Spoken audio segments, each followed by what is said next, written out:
नमो अरिहन्ताणं नमो सिद्धाणं नमो आयर्याणं नमो वज्रायाणं नमो लोये सवसाहुनं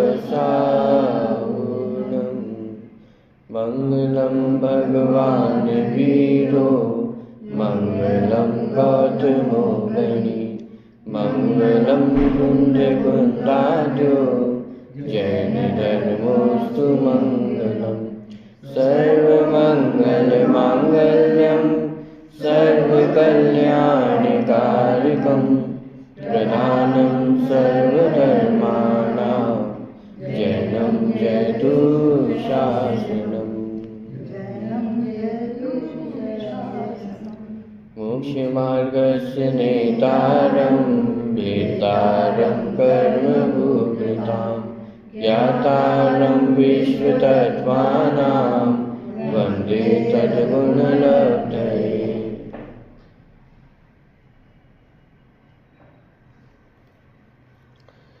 द्रव्य गुण पर्याय की चर्चा हमारी चल रही है। विगत दिनों में द्रव्य और गुणों की परिभाषा हमने समझी। द्रव्य और गुण का क्या स्वरूप है, लगभग पर्याय का स्वरूप भी हम समझ ही चुके हैं, क्योंकि उत्पाद व्यय के अंतर्गत हमने बहुत चर्चा पर्याय की थी। तो लगभग पर्याय का स्वरूप भी हमें ख्याल में आ चुका है।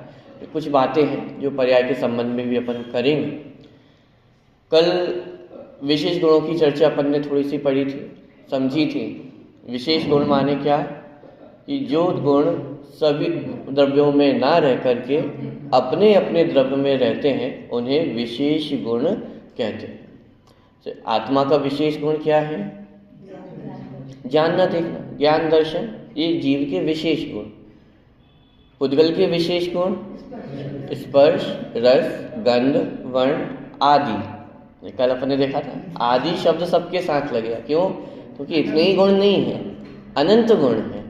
धर्म, अधर्म, आकाश, काल, द्रव्य माने इन सभी में अनंत द्रव्य है। धर्म का गति हेतुत्व आदि, अधर्म द्रव्य में स्थिति हेतुत्व आदि, आकाश द्रव्य अवगाहन हेतुत्व आदि, और काल द्रव्य परिणमन हेतुत्व आदि। हेतुत्व शब्द क्या बताता है? निमित्त है। निमित्त को भी और सरल करके कहे सहायक है। कार्य तो द्रव्य स्वयं ही करता है, माने इसमें आपका पूरा निमित्त उपादान सिद्धांत हो गया है। विशेष गुण को यदि हम पढ़ते हैं, समझते हैं, तो पूरा निमित्त उपादान का पाठ वो आपका इसमें कंप्लीट हो गया है। माने कार्य द्रव्य स्वयं ही करता है, लेकिन जब जब कार्य होता है तब तब वो अन्य बाहर की चीजें सहायक कही जाती हैं। कब? कि जब कार्य हो। कार्य ही ना हो तो सहायक किसका कहें? कार्य है तो उसका सहायक कहा जा रहा है। कार्य ही नहीं होगा तो सहायक किसका कहेंगे? हेल्प किसकी कहेंगे? कार्य होना तो चाहिए, उसकी तो हेल्प करेंगे। अब कार्य ही नहीं हो रहा है तो हेल्प किस में करें? पॉइंट पकड़ में आ रहा है। तो बहुत चर्चा अपन ने उसमें की थी। और कल जो अपन ने चर्चा की थी गुणों की, आप कह सकते हैं 4 अनुयोगों में से कौन सी शैली में अपन ने चर्चा की थी? 4 अनुयोगों के नाम आपको पता है? प्रथमानुयोग, चरणानुयोग, कर्णानुयोग और द्रव्यानुयोग।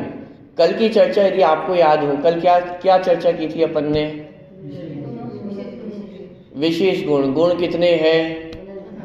अनंत है। समय कितना होता है? अपन ने पूरी कैलकुलेशंस लगाई थी। अनंत में भी कितना भेद है? अनंत का भी अनंत गुणा, अनंत का भी अनंत गुणा।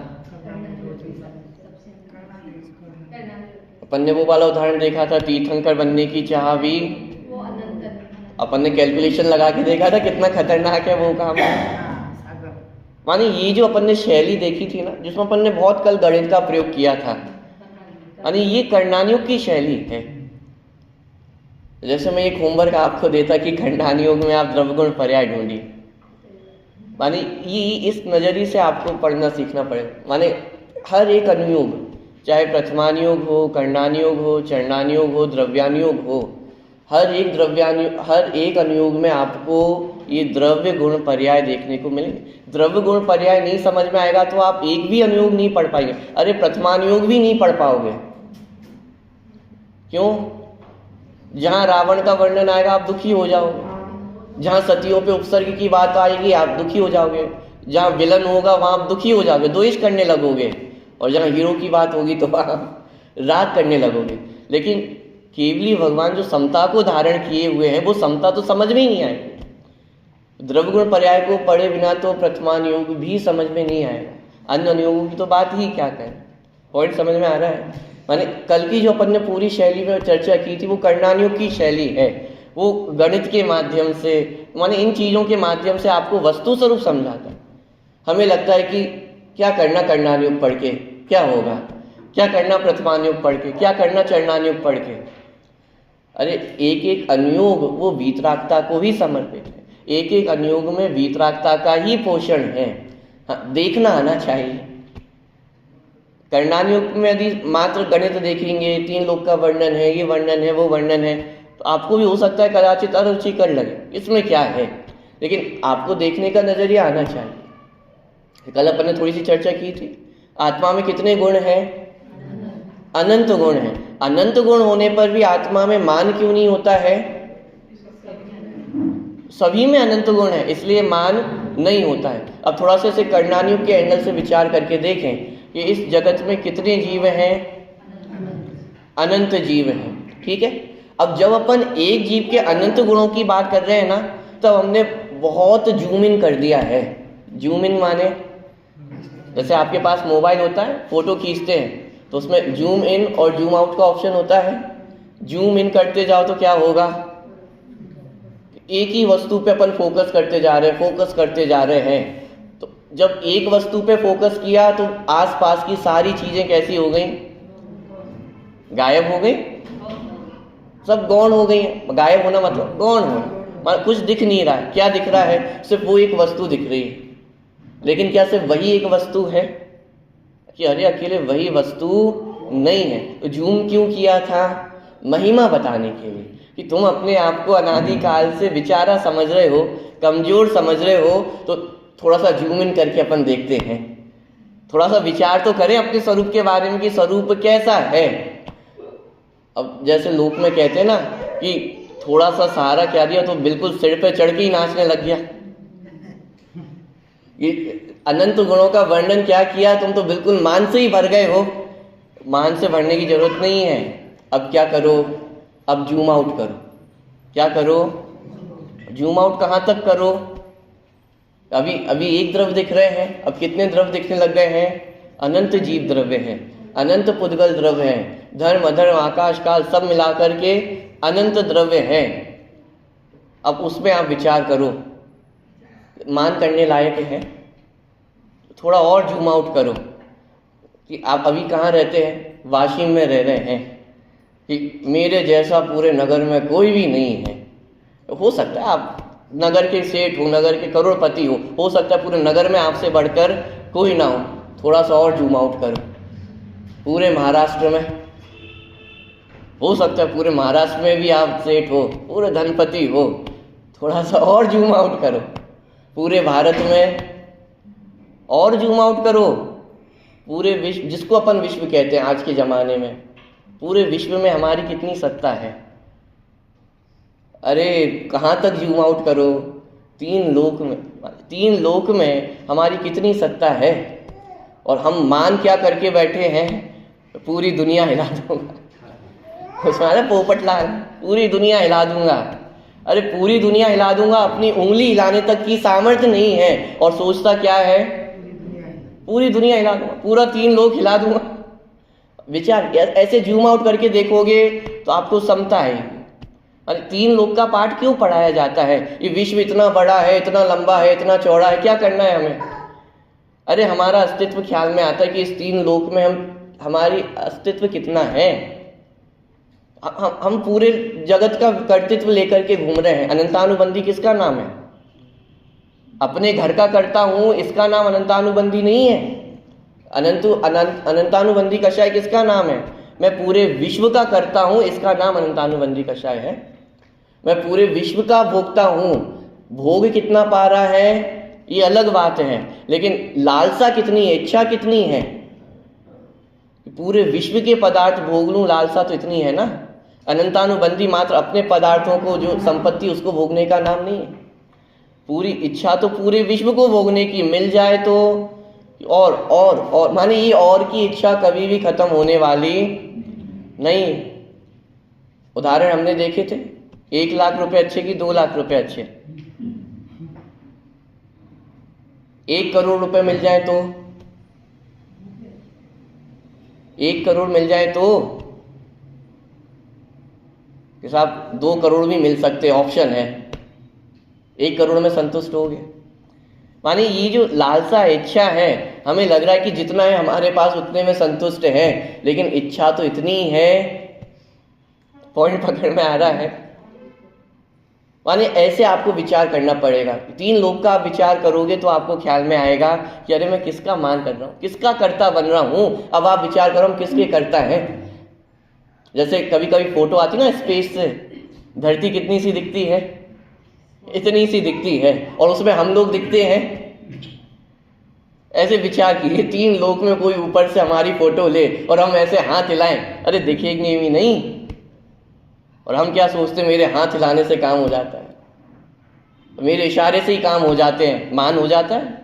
अरे बोलने की जरूरत नहीं है, नाम ले लेना, काम हो जाएगा। किसका मान है? अरे दिखोगे भी नहीं भाई, इस 3 लोक में कहाँ हो, कोई दिखेगा भी नहीं। आज बताओ निगोदिया जीव दिख रहे हैं? जिनको अपने रूप का मान है, जिनको अपने नाम का मान है, आज उनको कोई जीव भी मानने को तैयार नहीं है। कौन आलू को कौन जीव मान रहा है? अजैनियों की बात तो छोड़िए, जैनियों में भी यदि जीव मानते होते तो आलू सेवन हो सकता है। पानी को जीव मानते होते तो अनछना जल का प्रयोग हो सकता है। अरे अजैनी तो छोड़िए, जैनी भी जीव मानने को तैयार नहीं है। और हम अपनी सत्ता कितनी मानकर बैठे हैं कि मैं सबसे बड़ा हूं। अरे ऐसी पर्याय मिल जाएगी कि कोई जीव भी नहीं मानेगा, कोई जीव स्वीकार ही नहीं करेगा। नाम याद रखता तो बहुत दूर की बात है। माने अब ऐसे आप कर्णानुयोग से विचार करो, ऐसे माने जहाँ गणित का प्रयोग किया गया है, 3 लोक का वर्णन किया गया है, ये पहाड़ है, नदियां हैं, इन सब का वर्णन किया गया है। क्यों किया गया है? वीतरागता का पोषण होता है। हमें अपना अस्तित्व ख्याल में आता है कि अरे इतने बड़े जगत में क्या क्या किया जाए, कौन करने वाला है, कि इस जगत को कोई करने वाला नहीं। आप विचार करके देखिए, 3 लोक का आकार ऐसे ही क्यों है, अलग क्यों नहीं, किसने बनाया? 14 राजू ही क्यों है? 15 राजू हो जाता, 16 राजू होता, 10 राजू हो जाता। विचार करके देखिए। जब सुमेरु पर्वत एक ही क्यों है? 2-4 और बन जाते और अच्छा हो जाता। माने विचार कर, एक एक वस्तु कैसे कितनी व्यवस्थित है। आप कर्णानुयोग में पढ़ के देखेंगे, एक एक वस्तु का नाप दिया, एक एक पर्वत का नाप दिया है, एक एक इंच नापी है, सब कुछ नपा हुआ है। 1 इंच भी कम नहीं है, 1 इंच भी ज्यादा नहीं है। बनाने वाले का दिमाग खराब हो जाए, कैसे बना है इतना व्यवस्थित। बोलो आप अपना घर व्यवस्थित बना सकते हो? अपने सपनों का घर, किसका घर है जो बिल्कुल उनके सपनों को जैसा बना है? अरे बिल्कुल जमीन से आपने बनाया, खुद का घर बनाया है। बना सकते हो आप अपने मन का? बेस्ट इंजीनियर, पूरी दुनिया का बेस्ट इंजीनियर आप बुला लो, तब भी आपका घर, आप जैसा भी घर बनाओगे उसमें कोई ना कोई कमी, किसी ना किसी को तो कमी लगेगी। आप अपने हिसाब से बनाने जाओगे, माता पिता बोलेंगे नहीं इसमें ऐसा होना चाहिए, पत्नी बोलेगी ऐसा होना चाहिए, बच्चे बोलेंगे ये चाहिए, और पूरा घर बन के तैयार हो जाएगा, सबकी इच्छाओं के अनुसार भी बनकर तैयार हो जाएगा। फिर भी हमने कही था कि बनते बनते कि ऐसा नहीं वैसा कर लो, होगा या नहीं होगा? कि चलो जो बन गया तो बन गया। सरकार ने एक स्कीम निकाली है कि आप अपना घर तोड़कर दोबारा बना सकते हो, अब इस बार जैसा आप चाहो वैसा बना लेना। अरे तो भी नहीं बनेगा, आप कितनी कोशिश कर लो, लेकिन आपके मन का घर, आपके सपनों का घर कभी बनेगा ही नहीं। 3 लोक की रचना करने वाला कौन है? कौन बनाने वाला है? कौन एक एक नाप को करने वाला है? पहला नरक इतना लंबा होना चाहिए, इतना चौड़ा होना चाहिए, दूसरा नरक इतना लंबा चौड़ा होना चाहिए, स्वर्ग 16 ही होने चाहिए, इससे ज़्यादा नहीं है, 5 अनुत्तर विमान है, 9 ग्रेवियक हैं। कौन डिसाइड कर रहा है? एक एक इंच इस जगत का नपा हुआ है। पॉइंट पकड़ में आ रहा है? माने जब इस 3 लोक का विचार करते हैं, कर्णानुयोग से विचार करते हैं, द्रव्यगुण पर्याय का, समता जागृत होती है। अकर्तृत्व का वाहन आता है कि अरे मैं अभी तक अपने आप को जगत का कर्ता मान रहा था, मैंने किया ही क्या है। पॉइंट पकड़ में आ रहा है? माने ऐसे अब द्रव्यगुण पर्याय का विचार करो, कर्णानुयोग में करो, चरणानुयोग में, प्रथमानुयोग में, द्रव्यानुयोग में, हर अनुयोग में आपको प्रयोग करना है। द्रव्यगुण पर्याय का पाठ तो हो गया मेरा कंप्लीट। द्रव्य किसे कहते हैं, गुण किसे कहते हैं, पर्याय किसे कहते हैं, सब परिभाषाएं आपको पता है, स्वरूप पता है, भेद पता है, लेकिन इनकी प्रयोग विधि सीखना है। पूजन में आते हैं तो कैसे द्रव्यगुण पर्याय का प्रयोग करना है, अपने जीवन में कैसे द्रव्यगुण पर्याय का प्रयोग करना है। पॉइंट पकड़ में आ रहा है? माने कल जो अपन ने शैली का प्रयोग किया था उसका थोड़ा सा आपको आज ध्यान आकर्षित मात्र कराया है कि ऐसे भी द्रव्यगुण पर्याय का प्रयोग आपको करना सीखना है। दूसरी बात, जब हमने कल चर्चा की थी कि आत्मा में कितने गुण हैं? अनंत गुण हैं। अनंत गुण है इसका मतलब प्रत्येक वस्तु में कार्य स्वयं से ही होता है, अन्य कोई करने वाला नहीं है। अरे यदि अपने अनंत गुणों का भान हो जाए, अनंत गुणों की पहचान हो जाए, तो पूरे ग्रहित मिथ्यात्व का अभाव हो गया। क्या? पूरे ग्रहित मिथ्यात्व का क्या हो गया? अभाव हो गया। ग्रहित मिथ्यात्व क्यों पैदा होता है? और मैं अन्य लोगों की तो हम बात ही क्या करें, लेकिन अपने मन में भी एक वो सूक्ष्म चोर तो रह ही जाता है। माने क्या सूक्ष्म चोर? माने क्या कि पंडित जी आप कुछ भी कहो, एक द्रव्य दूसरे द्रव्य का नहीं करता है, आप भले ही कहते रहो, लेकिन एक बात बताओ, मंदिर आते हैं तो शांति होती है कि नहीं होती? अन्य जगह की बात नहीं कर रहा हूँ। हाँ, लाइब्रेरी में जाते तो शांति होती है नहीं, उसकी मैं बात नहीं कर रहा हूँ। पहाड़ नदियों पे जाते तो सुकून मिलता है कि नहीं मिलता, उसकी बात नहीं कर रहा हूँ, लेकिन मंदिर की बात कर रहे हैं। मंदिर आते तो शांति तो होती है। ऐसे शिखर के नीचे बैठो तो वाइब्रेशन टकरा कर आती तो है, कुछ तो होता है। ये जो कुछ तो होता है ये हमारे मन में बैठा है कि नहीं बैठा है? आज भी बैठा है साहब। एक द्रव दूसरे द्रव का नहीं करता, लेकिन फिर भी कुछ तो होता है, कुछ तो है। अपने अपने घरों में देखना, किसी ना किसी की कोई ना कोई वो मान्यता बैठी रहती है, किसी कलश को लेकर के, किसी ना किसी चीज को लेकर के। ये यहाँ से वहां नहीं हिलनी चाहिए। क्यों नहीं हिलनी चाहिए वो पता नहीं, लेकिन बस नहीं हिलनी चाहिए।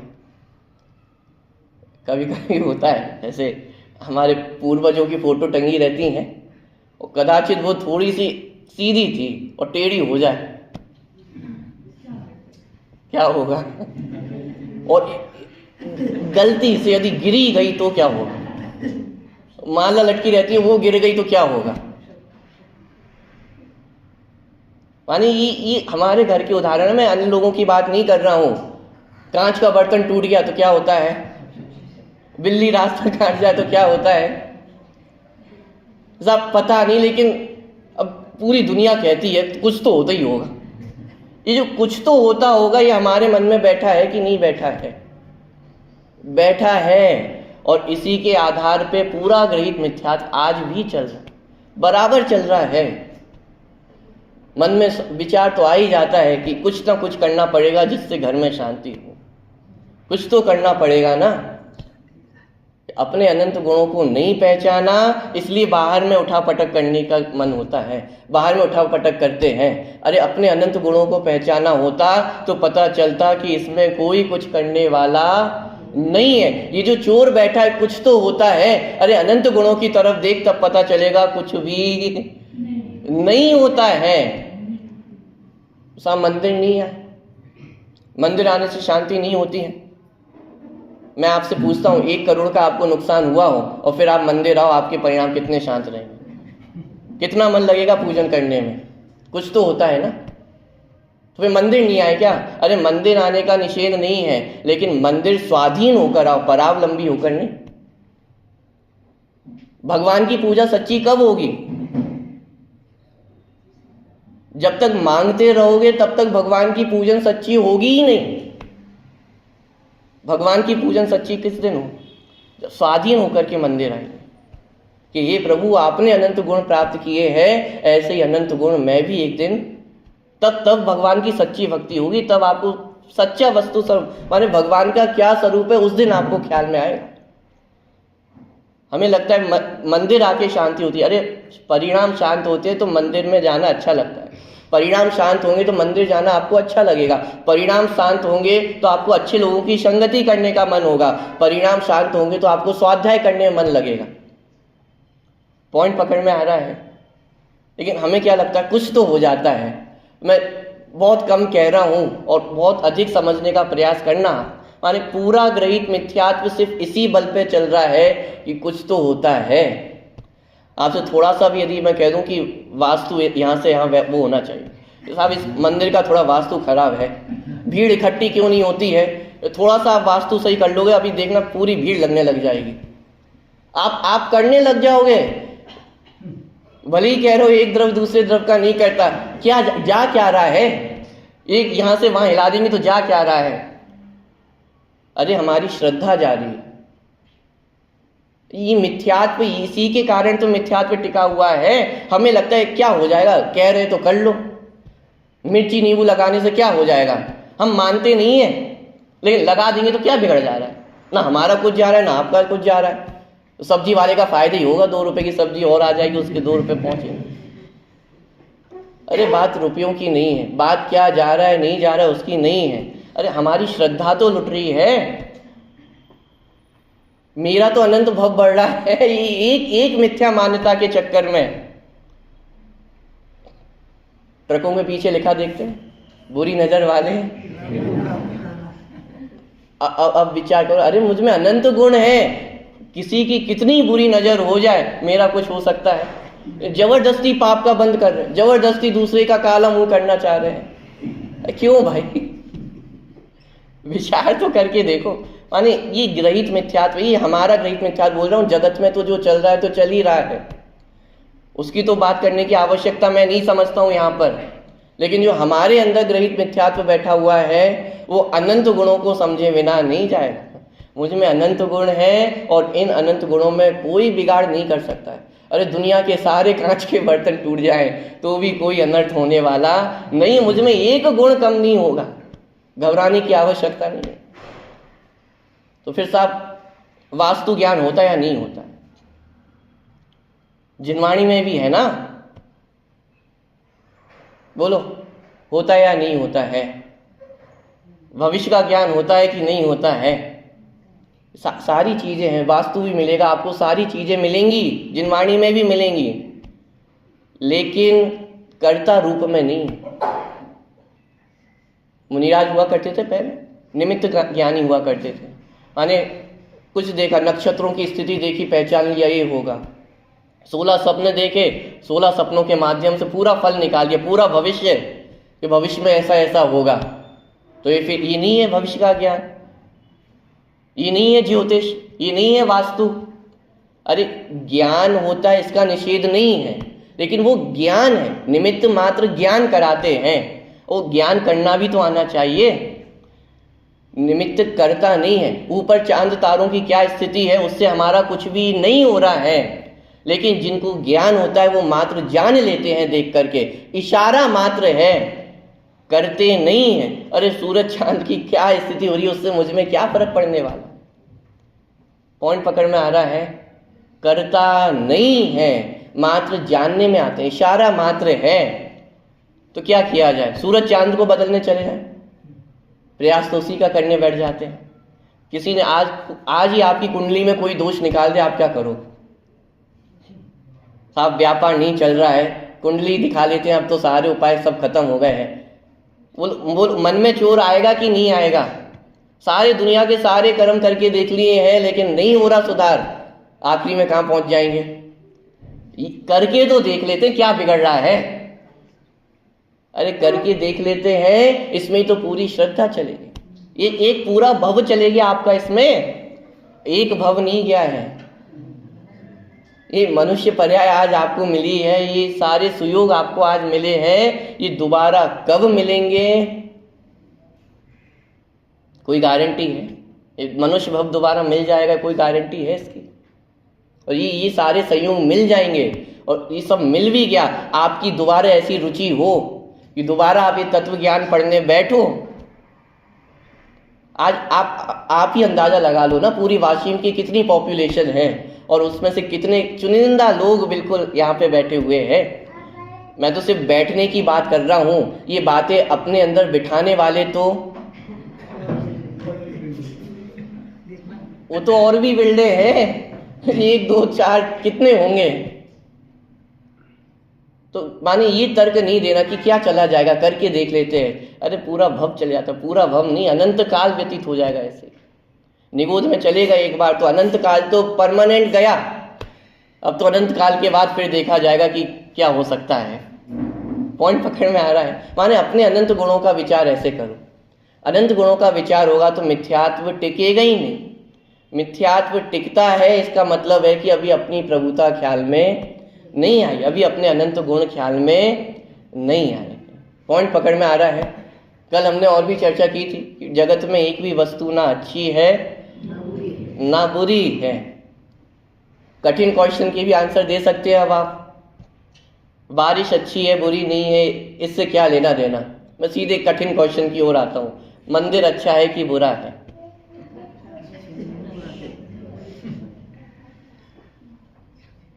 टाइम कम है इसलिए मैं सीधे डायरेक्ट आपसे खतरनाक क्वेश्चन ही कर रहा हूँ। बाकी दुनियादारी के क्वेश्चन तो आप लगा लेना, मम्मी पापा अच्छे है कि नहीं है, रुपए पैसा अच्छा है कि नहीं है, वो आप घटित कर लेना। मंदिर अच्छा है या नहीं? बोलो। अरे अच्छा भी नहीं है और बुरा भी नहीं है। अब दिक्कत ये खड़ी हो जाती है कि जैसे ही हमने कहा कि अच्छा नहीं है तो हमें सिर्फ एक ही ऑप्शन ख्याल में आता है, इसका मतलब बुरा है। अरे भाई तीसरी चीज भी होती है जिसमें ना अच्छा है ना बुरा है। मंदिर तो मंदिर है, तीर्थ क्षेत्र अच्छे हैं कि बुरे हैं? ना अच्छे हैं ना बुरे हैं। और खतरनाक क्वेश्चन पूछ, महावीर भगवान अच्छे हैं कि बुरे हैं? अरे महावीर भगवान तो महावीर भगवान है। यदि अच्छे बुरे मानोगे तो फिर दिक्कत खड़ी होगी। जो लोग महावीर भगवान को नहीं मानते हैं वो तो कदाचित बुरा भी कह देंगे, तो क्या उनके बुरे कहने से वो बुरे हो जाएंगे? आप जैन कुल में उत्पन्न हुए हो, आप उनको मानते हो तो आप उनको अच्छा कहते हो। जो नहीं हुए, जो उनको नहीं मानते, वो बुरा कहेंगे तो उनके कहने से बुरे हो जाएंगे क्या? अरे अच्छे और बुरे का गुण ही वस्तु में नहीं है। ना महावीर भगवान अच्छे हैं ना बुरे हैं। महावीर भगवान कैसे है? महावीर भगवान तो महावीर भगवान है। अरे हम क्या, आप तो महावीर भगवान से जाके पूछ लेना क्या अच्छे हैं या बुरे हैं। अरे महावीर भगवान भी यही कहेंगे कि ना मैं अच्छा हूँ ना बुरा हूँ। अच्छा और बुरा ये राग द्वेष के सूचक है। जहाँ अच्छा कहा इसका मतलब हमारा राग कह रहा है, द्वेष माने बुरे हैं इसका मतलब हमारा द्वेष कह रहा है। लेकिन वीतरागता क्या कहती है? केवल ज्ञान में मान लीजिए महावीर भगवान का ही केवल ज्ञान है, उसमें जितने सिद्ध भगवान हैं वो सब अच्छे झलकते होंगे, और जितने संसारी जीव हैं, संसारी में भी एकदम नारकी, सातवें नरक के नारकी जीव हैं, वो बुरे झलकते होंगे। क्वेश्चन ख्याल में आ रहा है क्या? क्वेश्चन क्या है? महावीर भगवान के केवल ज्ञान में एक सिद्ध भगवान भी झलक रहे हैं और सातवें नरक का नारकी जो मार काट एकदम लगे हुए हैं वो भी झलक रहे हैं। तो उनके ज्ञान में कैसे झलकते होंगे? सिद्ध भगवान दोनों एक जैसे, एक समान। सिद्ध भगवान को अच्छा जानते होंगे और नारकियों को नहीं। अरे यदि सिद्ध भगवान को अच्छा जानते तो राग हुए बिना नहीं रहता, नारकियों को बुरा जानते तो द्वेष हुए बिना नहीं रहता, तो वीतरागी कैसे रहते? पॉइंट पकड़ में आ रहा है? थोड़ा सा और माने अभी भी आपको यदि ख्याल में नहीं आ रहा हो, जब अपन पर्याय की चर्चा करेंगे ना, जैसे अपन ने गुणों में चर्चा की ना, वस्तु ना अच्छी है ना बुरी है, ऐसे ही जगत का एक भी परिणमन ना अच्छा है ना बुरा है। नरक में जो नार की डंडे खा रहे हैं, ये अच्छा है या बुरा है? थोड़ा सा क्वेश्चन मैंने बदल दिया है बस। अभी तक हम वस्तु की बात कर रहे थे, अब मैं परिणमन की बात कर रहा हूं। नार की जो डंडे खा रहे हैं वो अच्छा है या बुरा है? थोड़ा और कठिन क्वेश्चन करूं। पार्श्वनाथ स्वामी पे उपसर्ग हो रहा है, अच्छा है या बुरा है? बोलो, विचार तो करना पड़ेगा, कठिन कठिन क्वेश्चनों पे विचार करना पड़ेगा। अब तो 2 क्लास ही बची है। बोलिए, विचार कीजिए, जगत का एक एक परिणमन आप विचार कीजिए, अच्छा है या बुरा है? थोड़ा और कठिन क्वेश्चन पूछूं, मिथ्या दर्शन अच्छा है कि बुरा है?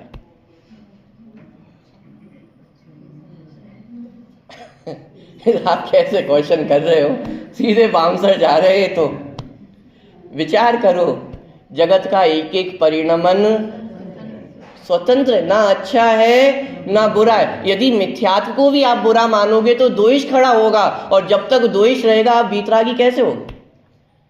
आप मिथ्यात्व से रहित आत्मा को देखोगे कैसे, जब तक वो बुरा दिखता रहेगा। पॉइंट पकड़ में आ रहा है? मैं आपसे पूछूं, जेल अच्छे हैं कि बुरे हैं? जेल अच्छे हैं कि बुरे हैं? अरे जेल इस विश्व की सबसे सुंदर रचना है। क्यों? यदि जेल नहीं होते तो फिर सारे गुंडे, मवाली, चोर, डाकू कहाँ होते? बाहर नहीं होते, आपके घरों में होते। आपको रहने देते आपके घरों में?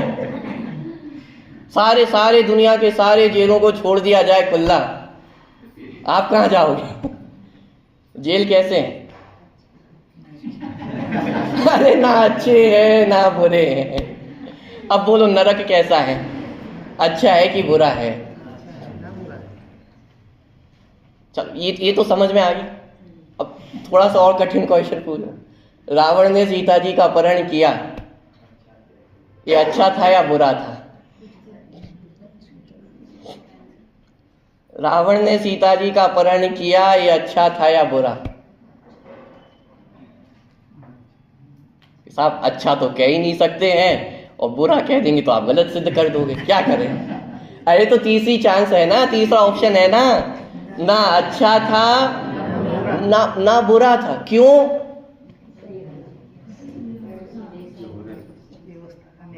मैं पूछता हूं, माने पहले जो आदिनाथ भगवान थे, उनके केवल ज्ञान में झलका होगा कि नहीं झलका होगा कि आगे चल करके एक रावण जीव होगा और वो सीता जी का अपहरण करेगा? केवल ज्ञान में झलका था। अब मैं आपसे पूछता हूं, यदि रावण का मन बदल जाता और वो सीता जी का अपहरण नहीं करता, तो आदिनाथ भगवान का केवल ज्ञान झूठा नहीं हो जाता? अब बोलो, रावण का अपहरण, रावण ने जो सीता जी का अपहरण किया वो अच्छा था कि बुरा था? अब अच्छा कह रहे हो, सब अच्छा हुआ, वरना आदिनाथ भगवान का केवल ज्ञान झूठा हो जाता। अरे भाई, आदिनाथ भगवान के केवल ज्ञान को सच्चा साबित करने के लिए अपहरण नहीं हुआ है। इस भ्रम में भी नहीं रहना। हर एक परिणमन स्वतंत्र है, यहाँ ये कहना चाह रहे हैं। कोई परिणमन अच्छा नहीं है, कोई परिणमन बुरा नहीं है। आप विचार करो ना, यदि सब साधु संत हो जाए तो फिर नरकों का क्या होगा? अब मैं एक और कठिन बाउंसर आपसे पूछ रहा हूं, पाप अच्छे हैं कि बुरे हैं? बोलो, पाप अच्छे हैं कि बुरे? पाप करना अच्छा है कि बुरा है? ये एक एक परिणमन का आप विचार तो करो। यदि कोई पाप नहीं करेगा तो नरक खाली हो जाएंगे, कौन नरक में जाएगा? पॉइंट पकड़ में आ रहा है? पाप करने की प्रेरणा दी जा रही है, किडनैप करने की प्रेरणा दी जा रही है। अरे प्रेरणा नहीं दी जा रही है, ये समझाया जा रहा है कि जगत का एक एक परिणमन स्वतंत्र है, ना अच्छा है ना बुरा है। क्योंकि यदि अच्छा बुरा देखने जाओगे तो सबसे ज्यादा दुखी भगवान को होना पड़ेगा। वो ये हिसाब लगाते रहेंगे, इसने अच्छा किया, इसने बुरा किया, ये अच्छा हो रहा है, ये बुरा हो रहा है। यदि थोड़ा खोटा शब्द बोले पागल हो जाएंगे। कितना हिसाब लगाएंगे, कितने अच्छे बुरे का हिसाब रखेंगे। जगत में एक भी परिणमन ना अच्छा है ना बुरा है। किसी जीव को यदि नरक जाने की योग्यता है तो उसके लिए पाप अच्छा है कि पुण्य अच्छा है? अरे अच्छा बुरा नहीं है, लेकिन जिस चीज को नरक जाना है उसके जीवन में पाप के भावी होंगे। उदाहरण कोई ख्याल में आ रहा है? उदाहरण ख्याल में आ रहा है कोई? राजा श्रेणिक, सम्यक दर्शन हो गया लेकिन दीक्षा लेने के भाव नहीं आ रहे हैं। क्यों? नरक आयु का बंद हो गया है। कैसे आ जाए परिणाम? अब लेकिन मैं आपसे पूछता हूं कि दीक्षा लेने के परिणाम नहीं आ रहे हैं तो वो परिणाम अच्छा है कि बुरा है? आप यदि बुरा कहोगे तो वस्तु व्यवस्था बिगड़ जाएगी, क्योंकि जाना तो नरक है। और यदि दीक्षा लेने के परिणाम आ गए तो पता चला फिर स्वर्ग की व्यवस्था हो जाएगी। परिणाम वस्तु व्यवस्था तो बिगड़ जाएगी ना। माने जगत का एक भी परिणाम ना अच्छा है ना बुरा है। जिस वस्तु से हमें राग होता है उसे हम अच्छा कहते हैं, जिस वस्तु से द्वेष होता है उसे हम बुरा कहते हैं। उसका मोक्ष अच्छा है कि नहीं है? मोक्ष के इच्छा वाले जीवों के लिए मोक्ष अच्छा है, लेकिन जब तक मोक्ष अच्छा है ये चाह बनी रहेगी तब तक मोक्ष की प्राप्ति नहीं होगी। पॉइंट पकड़ में आ रहा है? सम्यक दर्शन अच्छा है कि बुरा है? अरे यदि भव से पार होना हो, संसार से पार होना हो तो सम्यक दर्शन से अच्छा और कुछ भी जगत में नहीं है। लेकिन जब तक ये मान्यता बनी है, ये विकल्प भी खड़ा है कि सम्यक दर्शन अच्छा है, तब तक सम्यक दर्शन प्राप्त। पॉइंट पकड़ पे आ रहा है कि नहीं यार? मुझे नहीं समझ में आ रहा, आपको आ रहा है कि नहीं? लेकिन राग द्वेष का अभाव करना पड़ेगा। ये राग द्वेष का अभाव ये वस्तु व्यवस्था को समझ के हो। जगत का एक द्रव्य भी, जगत का एक परिणमन भी ना अच्छा है ना बुरा है, वो तो हो रहा है। होते हुए को जानने वाला वो जीव द्रव्य है। होते हुए में राग द्वेष करना ये जीव का स्वभाव नहीं। यदि आप एक एक परिणमन की टेंशन लेने बैठ जाओगे तो कभी केवल ज्ञान नहीं हो, कभी नहीं होगा केवल ज्ञान। क्यों? कल अपने दोपहर में चर्चा की थी, मना पर्याय ज्ञान किसको होगा? मना पर्याय ज्ञान किसको होगा? हम क्या चाहते हैं कि हमें मना पर्याय ज्ञान हो जाए, लेकिन मना पर्याय ज्ञान हो गया तो आप सबसे पहले क्या करोगे? वो मेरे बारे में क्या सोचता है, देखूं तो ये 10 लोग मेरे बारे में क्या सोचते हैं, ये नहीं होगा हमारे साथ। माने हमारा यदि मना पर्याय ज्ञान प्रकट हो भी गया तो हम उससे क्या करेंगे? राग द्वेष करने वाले हैं, और यदि राग द्वेष करेंगे तो मना पर्याय ज्ञान की सार्थकता है। प्रकट क्यों नहीं होता मना पर्याय ज्ञान? क्योंकि योग्यता नहीं है, पात्रता नहीं। हम वृत्ति ही वो राग द्वेष करने की है कि कुछ अच्छा है कुछ बुरा है। अब 10 लोग तो आपके बारे में बुरा सोच ही रहे हो, उसमें कौन सी बड़ी बात है? तीर्थंकर भी सबको माने सबको सबके मन का नहीं कर सके। क्या कह रहा हूं? तीर्थंकर भी सबके मन का नहीं कर सकते। सबको सुखी करने में तीर्थंकर भी समर्थ नहीं है। अब लेकिन यदि वो अपने ऊपर बोझा लेकर बैठ जाए, मेरे तीर्थंकर होने का क्या फायदा? यदि मैं भी सुखी ना कर सकूं तो फिर कौन इस दुनिया में किसी को सुखी करेगा? यदि ये बोझ लेकर के तीर्थंकर भगवान बैठ जाए तो क्या होगा? बताइए क्या होगा? उनसे ज्यादा दुखी और कोई नहीं होगा। दूसरे के परिणमन का बोझ आपके ऊपर नहीं है। अरे समव शरण में भी जीव आते हैं तो सम्यक दर्शन अपनी योग्यता से प्राप्त करते हैं। यदि तीर्थंकर भगवान के होने से सम्यक दर्शन होता तो सभी जीवों को सम्यक दर्शन क्यों नहीं हो जाता है? और उसी में से तो एक तो मारीची ऐसा निकला, उनके रहते हुए 363 मत चला दिए, उनके सामने रहते रहते। आदिनाथ भगवान यदि दुखी होना चाहते तो बहुत सारे कारण थे ना दुखी होने के। तो एक घर का बेटा है चक्रवर्ती, दिव्य ध्वनि छोड़ करके युद्ध लड़ने जा रहा है। दुखी होना होता तो दुखी होते रहते, देखते रहते। दो भाई आपस में लड़ रहे हैं, भरत चक्रवर्ती और बाहुबली, और आदिनाथ भगवान को दुखी होना होता तो माने इतने कारण थे उनके पास दुखी होने के कि आपके पास तो है ही नहीं। कोई जिम्मेदारी कितनी बड़ी थी, इस युग के पहले तीर्थंकर थे। माने धर्म का प्रारंभ इस युग में, धर्म को पहली बार समझाने वाला यदि कोई था तो वो आदिनाथ भगवान थे, और उन्हीं के घर वाले बिल्कुल उनकी मिट्टी पलीत करने में लगे हुए हैं। बोलो उनसे ज्यादा यदि और कौन दुखी होता। पर का लक्ष्य होगा तो दुखी हो गई हूं। जिम्मेदारी आदिनाथ भगवान की नहीं थी।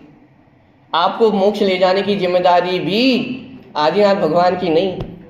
मोक्ष मार्ग बता सकते हैं, लेकिन जिम्मेदारी स्वयं की है। साथ में कितने राजा महाराजाओं ने दीक्षा ली, टेंशन ली उन्होंने। कोई फल तोड़ के खाने लगा है, किसी ने छाल ओढ़ ली है, कोई कुछ कर रहा है, कोई कुछ कर रहा है, लेकिन आदिनाथ मुनिराज अपने ध्यान में मग्न रहे। अब यदि बाहर की टेंशन लेते तो फिर ध्यान में लीन रह पाते? नहीं रह पाएंगे। ऐसे ही अनंत गुणों का आप विचार करो। प्रत्येक वस्तु में अनंत गुण है। अरे आपको किसी की आवश्यकता नहीं है और किसी को भी आपकी आवश्यकता। ये निर्भर होने का मार्ग है, ये हल्का होने का मार्ग है। जितना बोझ आप अपने माथे पर लेकर चल रहे हो ना, मैं नहीं होऊंगा तो क्या होगा, अरे आप नहीं होगे तो भी दुनिया बराबर ही चलने वाली है। उसमें कोई कमी आने वाली नहीं है, कोई कमी नहीं आएगी। लेकिन सुखी होना हो तो कैसे होगे? सुखी होने का उपाय एक ही है कि अपने ऊपर लक्ष्य करें। फ्री फोकट में दुखी होना हो तो पर लक्ष्य करते रहो। पर लक्ष्य करोगे तो कमियां तो दिखेंगी। किसका बच्चा एकदम 100% सुपर टैलेंटेड होता है? हो सकता है 100% आए, स्पोर्ट्स में भी नंबर 1, लाइफ में भी नंबर 1, हर जगह नंबर 1 हो सकता है। अब आपको दुखी होना हो, कमी देखते रहो, ये नहीं है, वो नहीं है, ये नहीं है। और सुखी होने का उपाय, अरे मेरे बेटे जैसा दुनिया में और कोई भी नहीं है, सुखी हो। इतना सा सरल उपाय है सुखी होने का। पर लक्ष्य होगा तो दुख होगा ही। आप कितना भी बड़ा घर बना लो, लेकिन किसी ना किसी से तो छोटा रह ही जाएगा, कोई ना कोई कमी तो रह जाएगी। दुखी होना हो तो कमियों पे लक्ष्य जाएगा, दुखी होना हो तो परिणमन पे लक्ष्य जाएगा, और सुखी होना हो तो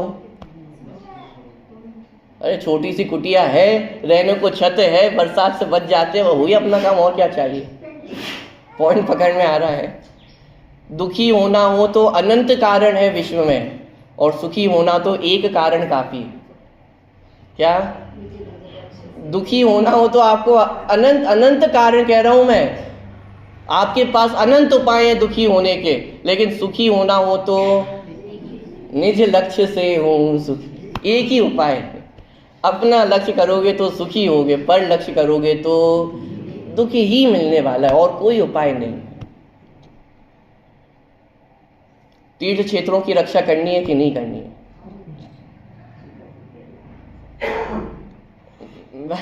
कुछ पॉइंट बोल रहा हूं, तीर्थ क्षेत्रों की रक्षा करनी है या नहीं करनी है?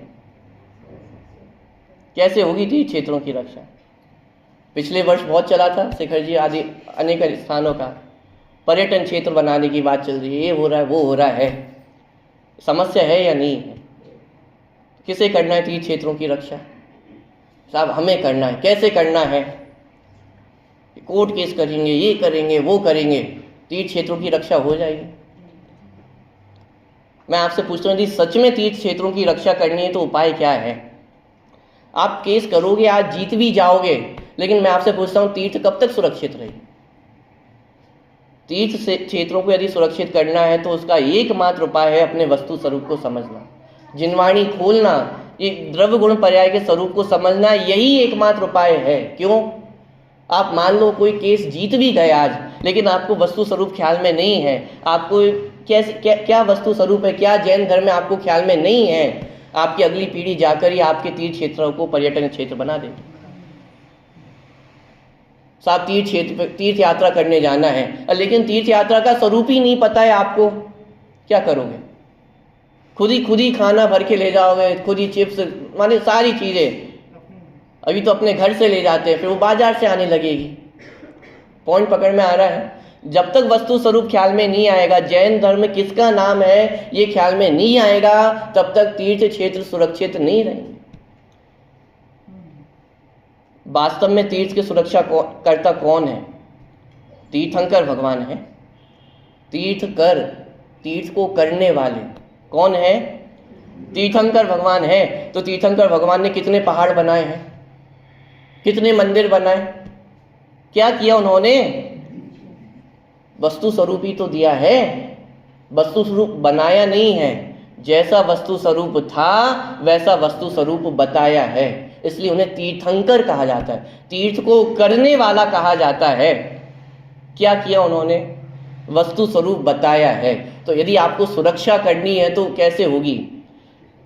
असली तीर्थ ये है हमारे, ये जिनवाणी हमारी तीर्थ है, ये देव शास्त्र गुरु हमारे तीर्थ है, और इनकी सुरक्षा करना हो तो इनके स्वरूप को समझना जरूरी है। आप स्वरूप नहीं समझोगे तो तीर्थ तो नष्ट होने ही वाले हैं, होंगे ही, और कोई दूसरा नहीं, आप स्वयं नष्ट करोगे।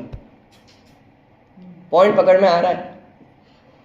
अरे ये द्रव्य गुण पर्याय का विचार करना इसलिए जरूरी है, माने कम कह रहा हूं लेकिन सब कुछ समझना।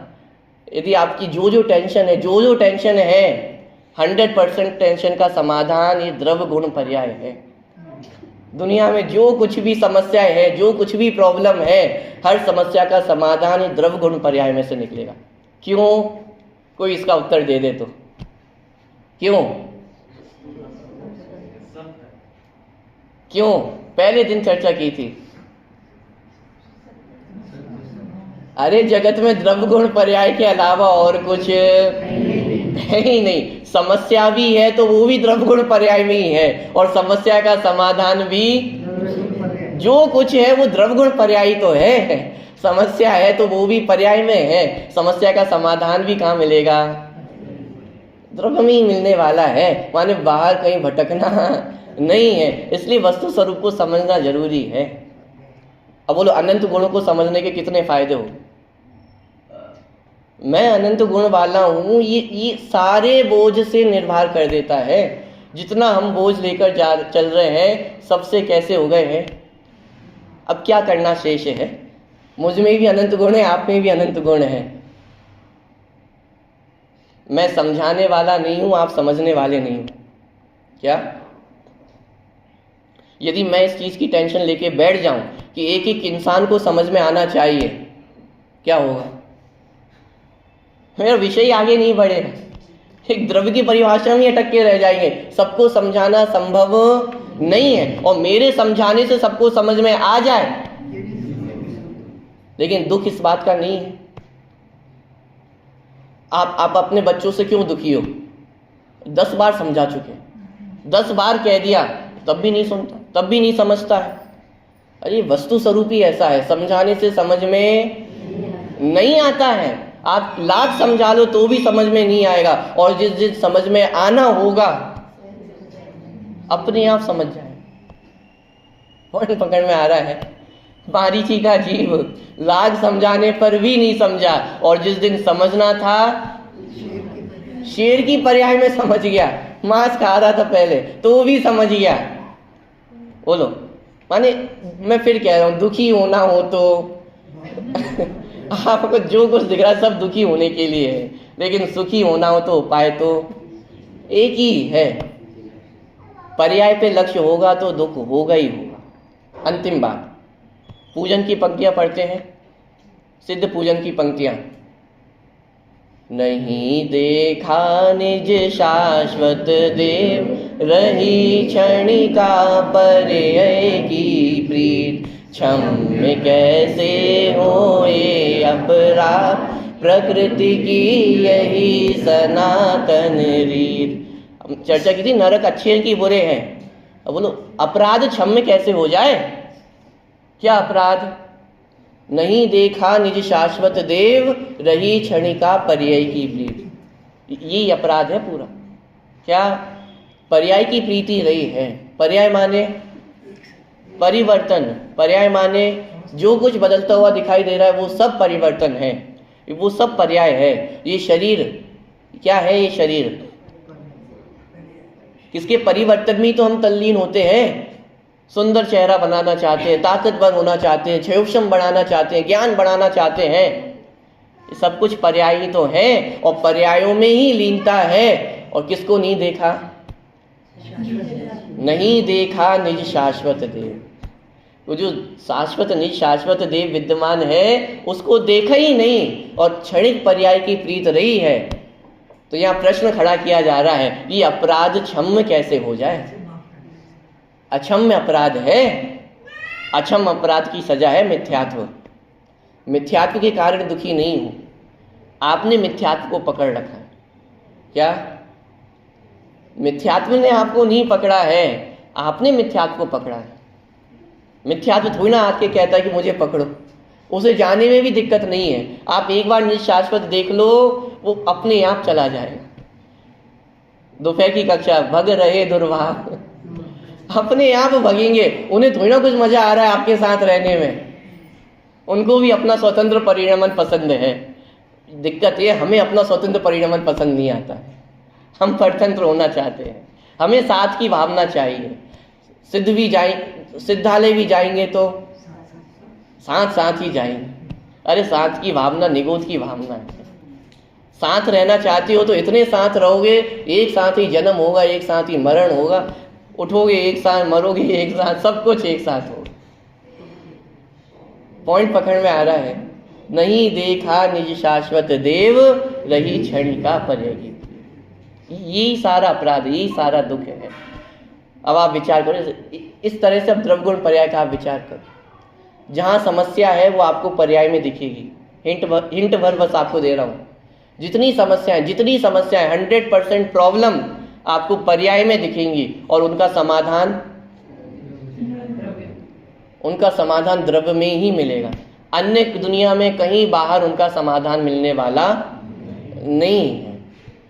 मान लो आपके घर में शॉर्ट सर्किट हो जाए, सब आपके कूलर पंखे सब बंद हो गए, तो आप किसको बुलाओगे? इलेक्ट्रिशियन को बुलाओ। और इलेक्ट्रिशियन आके देखा, उसने कूलर आपका देखा, क्या हुआ है साहब? वायरिंग थोड़ी जल गई है। मोटर कैसी है?